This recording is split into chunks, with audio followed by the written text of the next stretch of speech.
बिस्मिल्लाहिर्रहमानिर्रहीम, अस्सलाम वालेकुम। खेलों की खबरों पर तबसरों और तज्जियों सजे स्कोर के एक और प्रोग्राम के साथ सैयद याह्या हुसैनी आपकी खिदमत में हाजिर है। ब्रायन लारा क्रिकेट अकेडमी टरोबा में पाकिस्तान और वेस्ट इंडीज़ की क्रिकेट टीमों के दरमियान आईसीसी वर्ल्ड टेस्ट चैंपियनशिप का पहला टेस्ट मैच अपने फैसला कुन मरहले में दाखिल हो चुका है, जहां हर सेशन के साथ मैच का पासा पलटता दिखाई दे रहा है। तीसरे रोज़ कभी पाकिस्तान ने मजबूत गिरफ्त कायम की तो कभी मेज़बान वेस्ट इंडीज़ ने शानदार कम बैक करते हुए बरतरी हासिल कर ली। साबिक टेस्ट कप्तान शान मसूद की जिम्मेदाराना सेंचुरी और T20 कप्तान सलमान अली आगा के साथ अहम शराकत ने पाकिस्तान को मुस्तहकम पोजीशन दी, लेकिन फिर जस्टिन ग्रेव्स की तबाहकुन बॉलिंग ने लम्हों में मैच का नक्शा बदल दिया। उसके जवाब में मोहम्मद अब्बास ने नई गेंद के साथ अपनी क्लास का मुजाहरा करते हुए वेस्ट इंडीज़ की टॉप ऑर्डर को तहस नहस कर दिया और पाकिस्तान को दोबारा मुकाबले में वापस ले आए। एक ही दिन में 14 विकेटें गिरी, सेंचुरी भी बनी, 5 विकेटों की शानदार कारकर्दगी भी देखने को मिली और बैटिंग और बॉलिंग के दरमियान ज़बरदस्त रस्साकशी जारी रही। अब वेस्ट इंडीज़ को सिर्फ 3 विकेटें बचाकर मैच में अपनी बढ़तरी जो 155 रन की है उसको आगे तक बढ़ाना है। ऐसे में चौथे रोज़ का आगाज़ दोनों टीमों के लिए नहायत अहमियत का हामिल होगा कि पाकिस्तान जल्द आखिरी विकेटें हासिल करके काबिल हुसूल हदफ का ताक़ुब करेगा या वेस्ट इंडीज़ के टेल एंडर्स मज़ीद मुज़ाहमत करके अपनी टीम को मजबूत पोजीशन में ले जाएंगे। यही वो सवाल है जिसका जवाब चौथे रोज़ के खेल में मिलेगा। पाकिस्तान की पहली इनिंग एक बार फिर सवाल को जन्म दे गई कि क्या कौमी टीम का मिडल ऑर्डर लोअर ऑर्डर दबाव में अपनी जिम्मेदारी निभा सकता है। इब्तदाई नुकसान के बाद इमामुल हक और साबिक कप्तान शान मसूद ने इनिंग को संभाला, जिससे पाकिस्तान एक मरहले पर मजबूत पोजीशन में दिखाई दे रहा था। ताहम मिडल ऑर्डर और फिर लोअर ऑर्डर की नाकामी ने एक अच्छा आगाज़ ज़ाया कर दिया। पाकिस्तान अपनी पहली इनिंग में 282 रन बनाकर आउट हुआ। यूं उसे वेस्ट इंडीज़ की पहली इनिंग 311 रन के मुकाबले में 29 रन के खसारे का सामना करना पड़ा। उसके बाद वेस्ट इंडीज़ ने दूसरी इनिंग में दिन के अख्ताम तक 7 विकेट खोकर 126 रन बनाए और उनकी बरतरी 155 रन हो चुकी है। पाकिस्तान की बैटिंग इस वक्त बिखर गई जब सलमान अली आगा के आउट होने के बाद दीगरे विकेटें गिरना शुरू हुई। आमिर जमाल, अली उस्मान, मोहम्मद रिजवान, मोहम्मद अब्बास और खुर्रम शहजाद ज़्यादा मुज़ाहमत ना कर सके और कौमी टीम की आखिरी 6 विकेटें सिर्फ 38 रन के इजाफे से गिर गईं। जो टीम एक वक्त में पहली इनिंग में बढ़तरी हासिल करने की पोजीशन में दिखाई देती थी वो अचानक खसारे में चली गई। ख़ास तौर पर मोहम्मद रिजवान की विकेट ने मायूस किया। टीम को इस नाजुक मौके पर जिम्मेदाराना बैटिंग की ज़रूरत थी, लेकिन वो गैर ज़रूरी शॉट खेलने की कोशिश में विकेट कीपर के हाथों कैच दे बैठे। दूसरी जानिब वेस्ट इंडीज़ के जस्टिन ग्रीव्स ने शानदार बॉलिंग का मुजाहरा करते हुए 27 रन देकर 5 विकेटें हासिल की और पाकिस्तान के मिडल और लोअर ऑर्डर को मुकम्मल तौर पर बेबस कर दिया। ब्रायन लारा क्रिकेट अकेडमी टरोबा में वेस्ट इंडीज़ के खिलाफ पहले टेस्ट में अगर पाकिस्तान की पहली इनिंग में कोई एक इनिंग सबसे ज़्यादा नुमाया रही तो वो साबिक कप्तान शान मसूद की जिम्मेदाराना बल्लेबाजी थी। हाल ही में कौमी टेस्ट टीम की क़यादत से हटाए जाने वाले शान मसूद ने एक मरतबा फिर साबित किया कि मुश्किल हालात में भी वो टीम की बैटिंग का बोझ अपने कंधों पर उठाने की अहलियत और सलाहियत रखते हैं। अपना 47वां टेस्ट मैच खेलने वाले बाएं हाथ के ओपनर ने टरोबा के नए Brian Lara cricket academy stadium में तारीख रकम करते हुए इस मैदान में टेस्ट क्रिकेट की पहली सेंचुरी स्कोर की। उन्होंने 184 गेंदों पर 109 रन की शानदार इनिंग खेली, जिसमें 12 चौके भी शामिल थे। ये उनकी टेस्ट करियर की 7वीं सेंचुरी भी है। शान मसूद ने सिर्फ इनफरादी कारकर्दगी ही नहीं दिखाई बल्कि अहम शराकतें भी कायम की। उन्होंने इमामुल हक के साथ 155 रन बनाए, बाबर आजम के साथ 41 रन और सलमान अली आगा के साथ 47 रन की शराकत बनाकर पाकिस्तान की इनिंग्स को सहारा दिया। इस इनिंग के बाद शान मसूद के टेस्ट करियर के रन्स की तादाद 2762 हो गई है, जबकि वो अब तक 31.38 की औसत से रन बना चुके हैं। अगरचे पाकिस्तान पहली इनिंग में बड़ा स्कोर करने में कामयाब ना हो सका, लेकिन शान मसूद की ये सेंचुरी एक ऐसी इनफरादी कारकर्दगी साबित हुई जिसने मुश्किल हालात में उनकी क्लास, तजुर्बे और जिम्मेदाराना अंदाज बैटिंग को एक बार फिर नुमाया कर दिया। उधर वेस्ट इंडीज़ ने दूसरी इनिंग का आगाज़ 29 रन की बढ़तरी के साथ किया, लेकिन पाकिस्तान के तजुर्बेकार फास्ट बॉलर मोहम्मद अब्बास ने नई गेंद संभालते ही अपने शानदार स्पेल से मेज़बान बैटिंग लाइनअप को मुश्किलात से 2-4 कर दिया। अब्बास ने इब्तिदा ही से ब्रेंडन किंग और केएम होच की विकेटें हासिल करके वेस्ट इंडीज़ को दबाव में लाकर पाकिस्तान के लिए एक अच्छे आगाज़ की बुनियाद रखी। अपनी उम्दा बॉलिंग से एक और तारीखी संग मील भी उबूर कर लिया। मोहम्मद अब्बास ने पहली इनिंग में 63 रन देकर 3 विकेट की कारकर्दगी पेश की, जबकि दूसरी इनिंग में इब्तदाई 2 शिकार के बाद उनके टेस्ट करियर की बॉलिंग औसत 22.78 हो गई, जो पाकिस्तान की टेस्ट तारीख में कम से कम 100 विकेटें लेने वाले किसी भी बॉलर की बेहतरीन औसत है। इस तरह उन्होंने इमरान खान का 22.81 की औसत का तारीख़ी रिकॉर्ड पीछे छोड़ दिया। साल 2017 में वेस्ट इंडीज़ के ख़िलाफ़ टेस्ट डेब्यू करने वाले मोहम्मद अब्बास अब सिर्फ 30 मैचों में 115 विकेटें अपने नाम कर चुके हैं। इस फहरिस्त में अब उनके बाद इमरान खान 362 विकेटों के साथ 22.81 की औसत से और वक़ार यूनुस 373 विकेटों के साथ 23.56 की औसत से मौजूद हैं। मोहम्मद अब्बास एक और एजाज़ भी अपने नाम कर चुके हैं। वो पाकिस्तान के सिर्फ छठे फास्ट बॉलर हैं जिन्होंने बैरून मुल्क 100 टेस्ट विकेटें मुकम्मल की हैं।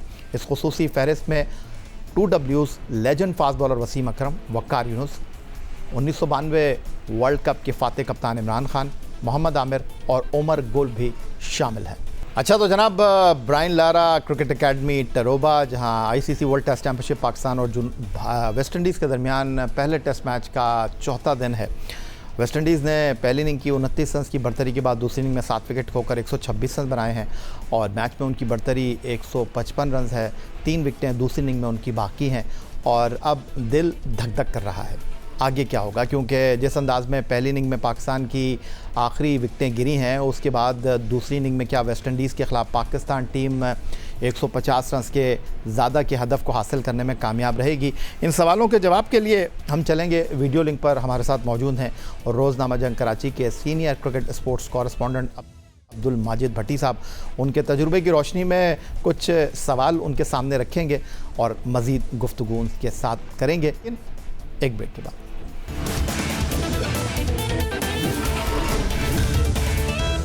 सवालात तो बहुत हैं लेकिन जवाब सिर्फ एक है। क्या बाबर आजम नए कप्तान बनते ही पाकिस्तान को वेस्ट इंडीज़ में पहला टेस्ट जिताने में कामयाब रहेंगे? इसके लिए उन्हें दूसरों से ज़्यादा अपनी बैटिंग कारकर्दगी पेश करनी होगी, क्योंकि टेस्ट क्रिकेट में 33 इनिंग हो चुकी हैं। दिसंबर 2022 के बाद बाबर आजम सेंचुरी इनिंग खेल नहीं पाए। तो माजिद भट्टी साहब हमें वीडियो लिंक पर ज्वाइन कर चुके हैं, तो सवाल यहीं से उनके सामने रख देते हैं। माजिद भट्टी साहब, हम जीत की बात कर रहे हैं। वेस्ट इंडीज़ की आखिरी 3 विकेटें स्कोर में मज़ीद कितने रन का इजाफा करती हैं? ये जो इस वक्त 8वीं विकेट की शराकत है, लगभग वो कुछ 29 रन की हो चुकी है, क्योंकि 97 रन पर वेस्ट इंडीज़ के 7 आउट हो चुके थे। तो अब आपसे सवाल यहीं से करता हूं मैं। बाबर आजम पहली इनिंग में बड़ी इनिंग नहीं खेल सके। सवाल यह है कि बाबर आजम फ्रंट से लीड कर पाएंगे? देखिए यहिया, जितना बड़ा बाबर आजम का नाम है और जितना उनके बारे में मीडिया में हर वक्त डिबेट रहती है, वो इसीलिए रहती है कि बाबर आजम दुनिया के बड़े बैट्समैन हैं और बड़े बैट्समैन तभी बनते हैं जब वो बड़े मैचों में परफॉर्म करें। और मेरा ख्याल में इससे आइडियल सिचुएशन हो नहीं सकती। अगर आप शान मसूद को ले लें, शान मसूद पर प्रेशर था कि शान मसूद कप्तानी से हटे थे। जब कप्तानी से हटाया गया तो PCB के अफसरान ने आकर मीडिया पर क्रिटिसाइज किया, उनकी पुरानी गलतियों को सामने लाने की कोशिश की। लेकिन शान मसूद ने देखे उस तनकीद को पॉजिटिव लिया। हमने माजी में कई दुनिया में मिसालें देखी, पाकिस्तान में भी मिसालें देखी कि ऐसे मौके पर जब किसी प्लेयर के बारे में टीम मैनेजमेंट या बोर्ड की तरफ से क्रिटिसिज्म होता है और वो बड़ी इनिंग्स खेलते हैं, तो वो अपने बल्ले से या ग्राउंड में कोई भी अपना ऐसा इशारा दिखाते हैं जिससे वो अपने क्रिटिक्स को जवाब देने की कोशिश करते हैं। शान मसूद बिल्कुल आप देखें काम एंड क्वाइट रहे जब उन्होंने सेंचुरी बनाई। अब शान मसूद तो अपने इम्तहान में कामयाब हो गए कि आपने उन्हें कप्तानी से हटा दिया और शान मसूद ने सेंचुरी करके दे दी। अब दूसरा जो इम्तहान है वो बाबर आजम का है कि बाबर आजम ने तीसरी बार कप्तानी कबूल की, उनके सर पर कप्तानी का ताज सजाया गया। एक इनिंग्स है उनके कप्तानी के कैरियर में। कराची में हमने ऑस्ट्रेलिया के खिलाफ उन्हें 196 रन की इनिंग्स खेलते हुए देखा। मुश्किल पिच थी, बहुत ज्यादा गेंद स्पिन कर रहा था। बाबर आजम ने वो टेस्ट मैच ड्रॉ करवाया। अब बाबर आजम के लिए आइडियल सिचुएशन है। मेरा ख्याल में आज हर तरीके से इम्कान है कि बाबर आजम बैटिंग के लिए आएंगे और अगर बाबर आजम आए तो उनको अपने मकाम और मर्तबे के मुताबिक और अपने क्रिटिक्स को खामोश करने के लिए एक वो इनिंग्स खेलनी होगी जिससे उनकी भी कश्ती किनारे पे पहुंच जाए और पाकिस्तान की नैया जो है वो भी पार हो जाए। माजिद भट्टी साहब, जो लोग इस वक्त स्क्रीन पर आपको देख रहे होंगे वो तो यही बात करेंगे बाबर आजम पर आ गई है, बाकी लोग भी तो खेल रहे हैं टीम के अंदर, कोई शक नहीं है। ये 11 रुकनी टीम है, क्रिकेट एक टीम गेम है, लेकिन जो टीम का सबसे बड़ा बल्लेबाज है उसके लिए पास सबसे बड़ी अपॉर्चुनिटी है कि वो कप्तान की हैसियत से इस मैच को फिनिश करें। लेकिन अगर मैं आपसे ये जानने की कोशिश करूं, अब्दुल माजिद भट्टी साहब, बाबर आजम को तो हमने डिस्कस कर लिया और यकीनी तौर पर इस टेस्ट मैच का नतीजा कुछ भी हो, बाबर आजम डिस्कस होंगे कप्तान की हैसियत से भी, बल्लेबाज की हैसियत से भी। लेकिन आपको नहीं लगता कि एक बार फिर हमने एक गोल्डन अपॉर्चुनिटी मिस की? वेस्ट इंडीज़ को हमने 29 रन की बर्तरी जो है वो थाली में रखकर पेश कर दी। वो बर्तरी जो हम हासिल कर लेते तो वेस्ट इंडीज़ की टीम, जो कि इस वक्त सेकंड इनिंग में 126 फॉर 7 के बाद 155 रन की सबकत के साथ मैदान में खड़ी है, वो नहीं होती। बिल्कुल आपने सही कहा, बल्कि एक बार नहीं 2 बार। पहली बार शान मसूद और इमामुल हक की जो 155 रन की पार्टनरशिप थी, उसके बाद लग रहा था कि पाकिस्तान इस मैच में 60-70 एटलीस्ट 100 रन की लीड ले लेगा, लेकिन फिर लीड ली 29 रन की वेस्ट इंडीज ने। आपने 6 विकेटों का जिक्र किया, आखिरी 7 विकेटें पाकिस्तान की कल पाकिस्तान में उस वक्त रात का टाइम था 45 रन पर गिरी, तो वो एडवांटेज पाकिस्तान ने लूज कर दिया। फिर वेस्ट इंडीज की जब दूसरी इनिंग्स आई, अब बॉलरों ने पाकिस्तान को फिर एक अच्छे तरीके से एक फिर एडवांटेज दिलवाया है कि पाकिस्तान विनिंग नोट पर आ सकता है। हाँ, अब सवाल ये है कि वेस्ट इंडीज की आखिरी 3 विकेटें, मेरे ख्याल में अगर जिस तरह हमने पिछली पहली इनिंग्स में वेस्ट इंडीज के देखा था, मोहम्मद अली ने 8 रन पर आखिरी 3 विकेट ले लिए थे, तो पाकिस्तान 180-190 के अंदर अंदर अगर वेस्ट इंडीज को आउट कर जाए और फिर शान मसूद, इमामुल हक के साथ, आपने कहा बाबर आजम के चाहने वाले, देखें हम भी बाबर आजम के चाहने वाले, हमारे मुल्क के कप्तान हैं, हमारे मुल्क के स्टार हैं, लेकिन हम चाहते हैं कि वो परफॉर्म करें और हमारी क्रिकेट जो है वो बाबर आजम की कारकर्दगी से ऊपर आए। अब जो बॉलरों ने एक प्लेटफॉर्म दे दिया है, पहले बॉलरों को आज शाम में जब 7 बजे खेल शुरू होगा तो 3 विकेटें लेनी है, उसके बाद फिर बैट्समैनों का इम्तिहान शुरू होगा। देखिए इस पिच में बहुत कुछ है। कल जो तीसरा दिन था 14 विकेटें गिरी, फास्ट बॉलरों ने डोमिनेट किया। एक सिलेक्शन मुझे अभी भी समझ में नहीं आया कि पाकिस्तान ने अली उस्मान को डेब्यू करवा दिया। उसने पहली इनिंग्स में 13 ओवर करवाए, दूसरी इनिंग्स में थर्ड डे तक तो उनको बॉलिंग नहीं दी गई। मेरे ख्याल में अगर बेहतर सिलेक्शन होता, हम साजिद खान को खिला देते तो ज्यादा बेहतर था। चले अब सिलेक्शन की डिबेट तो सब बेकार है, लेकिन मेरे ख्याल में 170, 180, बहुत ज्यादा 190 तक अगर पाकिस्तान महदूद करे वेस्ट इंडीज को तो टेस्ट मैच जीत सकता है, क्योंकि गेंद ऊपर नीचे रह रही है। अब्बास ने जिस तरह बॉलिंग की, मोहम्मद अली जिस तरह की बॉलिंग कर रहे हैं, फिर खुर्रम शहजाद, आमिर जमाल भी अच्छी बॉलिंग कर रहे हैं, तो पाकिस्तान की बॉलिंग ने तो दोनों इनिंग्स में अच्छी बॉलिंग की है। बैटिंग ने सेकंड इनिंग्स में मिडिल ऑर्डर और लोअर मिडिल ऑर्डर ने जो पहली इनिंग्स की नाकामियां थी, उसका मेरे ख्याल में सेकंड इनिंग्स में अब इजाला होना चाहिए। अच्छा, बाबर आजम के हवाले से हम बात कर रहे थे, आपने कहा कि आप उनके गर्विदा हैं, आप उनके चाहने वाले हैं, तो मुझे ये भी बता दीजिए कि दूसरी तरफ ड्रेसिंग रूम में सरफराज अहमद साहब बैठे हुए हैं।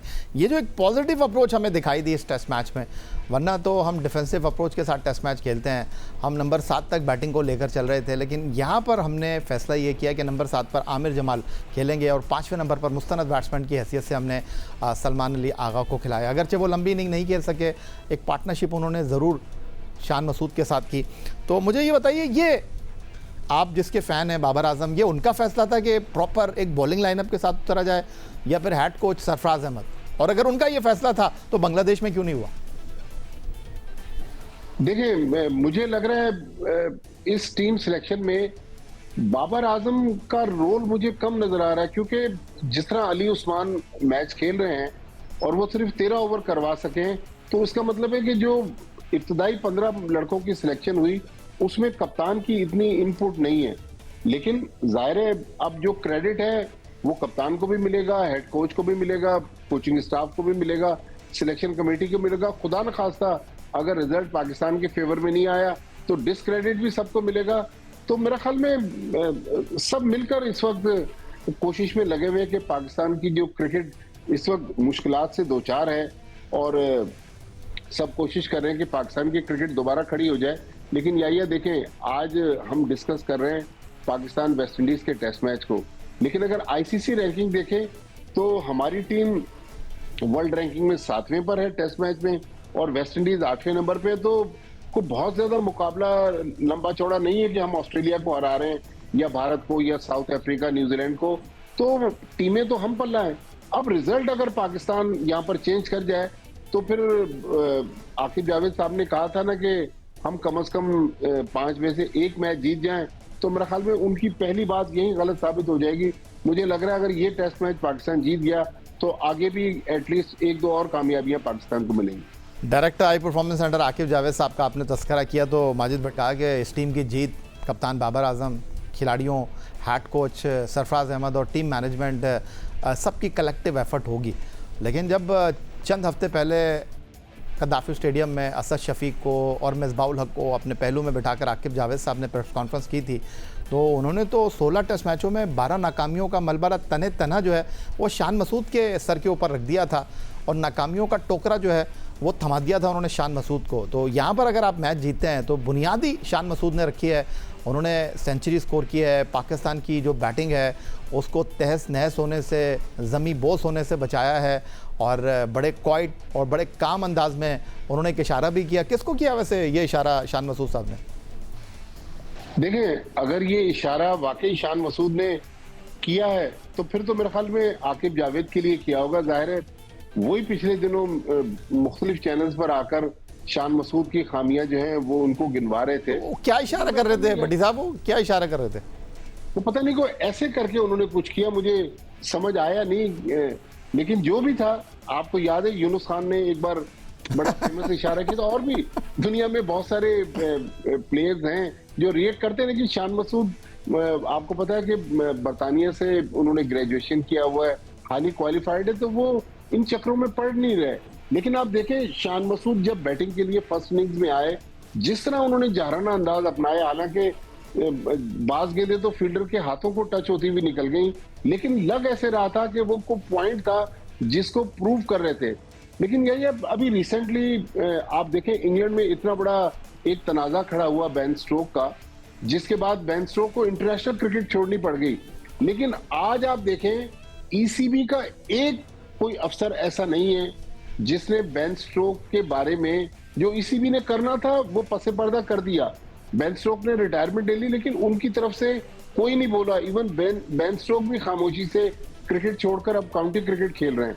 तो मेरे ख्याल में प्लेयर को आपको अगर डांट डपट करनी है, ड्रेसिंग रूम में करें, बोर्ड रूम में बिठा के करें, लेकिन मीडिया में आकर प्लेयर को चार्जशीट करना, मीडिया ट्रायल करना, मेरे ख्याल में शान मसूद की जगह कोई और प्लेयर अगर होता, जो आपने एक डिबेट की थी क्रिकेट में, उसमें वो आकिब जावेद बैठे हुए थे, वो चाहते तो वहां उनको लेट डाउन कर सकते थे। लेकिन शान मसूद ने बड़ेपन का मुजाहरा किया और खामोशी से अपने हिस्से के जवाब देके निकल गए।